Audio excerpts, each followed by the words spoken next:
Welcome back to Leeds Lately. Today's video is going to be about the Illan Meslier contract situation where he is supposedly pushing for a release clause. Before we get into that though, make sure you go ahead and hit that big red button down below. But like I said, we're going to be talking about Illan Meslier today. Now, this is one that will have a few people up in arms, and I can guarantee that. Now, I can understand why. We've had a lot of trouble with release clauses over the past year and a half, 2 years now, and clauses to go out on loan and things like that. A lot of clauses in kind of inserted into people's contracts, which, look, it makes it seem like a release clause in a contract is always a bad thing. It means that if a club comes in and pays a certain price, they can get the player. Now, a release clause also, before we actually talk about specific players, can be a good thing, because if you think I want to protect that player's value and you put a release clause on which you think to be a reasonable amount of money for them, or maybe even a little bit more than what you believe reasonable so you can get your money's worth,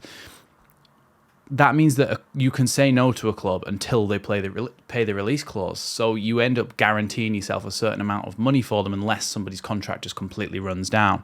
Now, with the Illan Meslier situation, I saw in the last few days there's been reports that came out that basically said there's a player at Leeds who wants to put a release clause in his contract. I've only just seen this morning, at the time of recording, you were watching it on the same day, that it is Illan Meslier. Now, Illan Meslier apparently wants to put a clause in his contract that if Leeds don't get promoted, he can be signed for X amount decided between him and the club, and him and his agent and the club.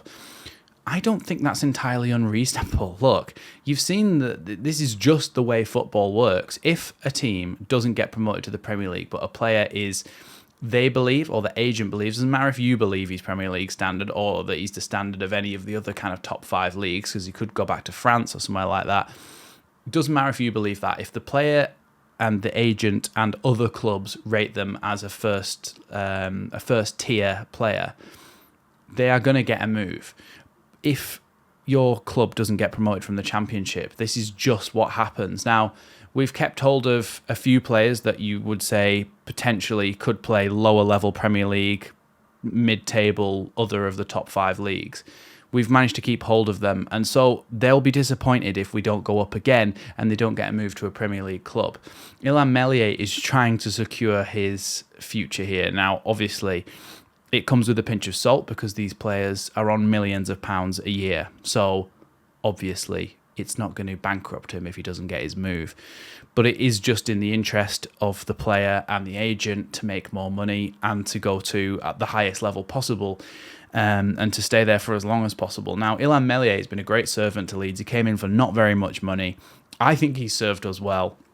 Obviously, people have their own opinion. I know that I think Ollie did a video the other day about whether Meslier is overhated. And I think that there is a bit of a discourse in the Leeds fan base where half of us think he's good, half of us think he's bad, and there's kind of not really that much of a middle ground.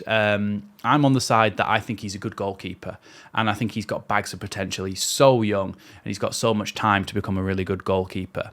If Leeds don't go up, we will lose loads of players regardlessly. We will lose a load of players regardless. Illan Meslier is just basically going, I want to set that price now. And I think this clause of this contract will basically just be if we don't get promoted. So if we got promoted and he signed a new contract, I think that clause would then disappear and he'd be back on a normal contract for the next few years in the Premier League with Leeds. So I don't think it's anything to massively worry about. I think we've been scarred by hearing release clause or loan clause, and we're like, oh no, that means something terrible. But I think in this situation, it's nowhere near as bad as one might think.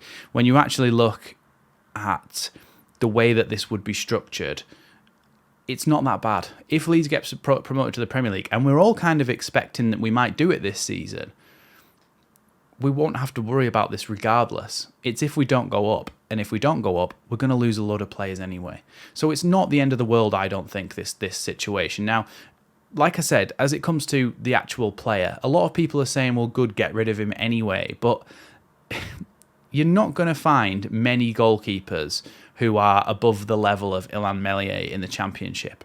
When you look at who we brought in. We brought in Carl Darlow. How many people were calling for him to be in the first team ahead of Meslier?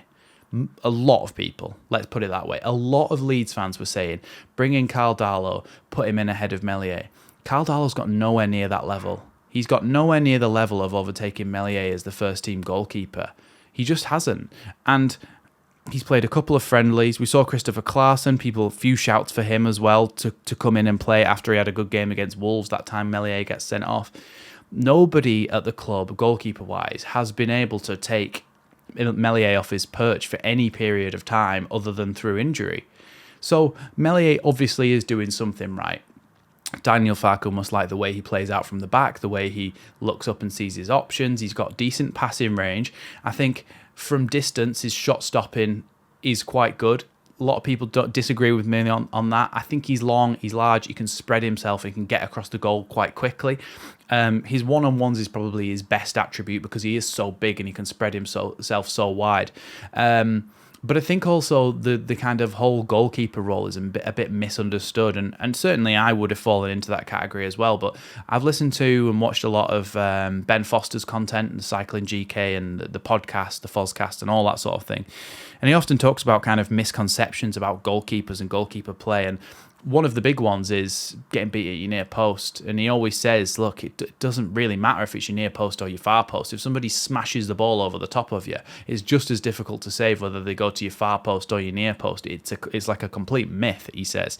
And so there's things like that, the tropes that always come out, like, oh, he's been beaten at his near post, he must be a terrible goalkeeper. And apparently that's not really true. I think I've heard Rob Green say that as well when he's been on Sky Sports and stuff. So I don't think that's really true, and therefore a lot of criticism gets levelled against Meslier unfairly. Now, there is certainly a case to be made for Meslier having some flaws in his game, and nobody is infallible. Meslier has his flaws. Meslier is not great at certain things. Sometimes he flaps at things. I mean, the goal against Portsmouth on the opening day of the season where it came and hit his hands, and his hands kind of bent back a bit and it just went into the top corner. Very poor goalkeeping. Very poor goalkeeping. And I'll be the first to admit that when we looked at the analysis, when I did the live stream, when we were actually commentating live on the game, I said he should be doing a lot better there. So I'm not saying that he's completely unable to be criticised, but what I'm saying is I don't think he is anywhere near as bad as what people say. I think you'd have a great struggle replacing him in the Championship. And if we go up to the Premier League, who knows? He might move on. But for now, he is our goalkeeper. He's our first choice goalkeeper. So for me, and I will always try to do this, I will just support the player as long as he's in the first team. Well, as long as he's in the squad, to be honest, but as long as he's in the first team. So, yeah, Illan Meslier looks like he wants a new contract. I don't think it's as big a deal as what people are making out. Let me know what you think down in the comments below, and I'll see you next time on Leeds Lately.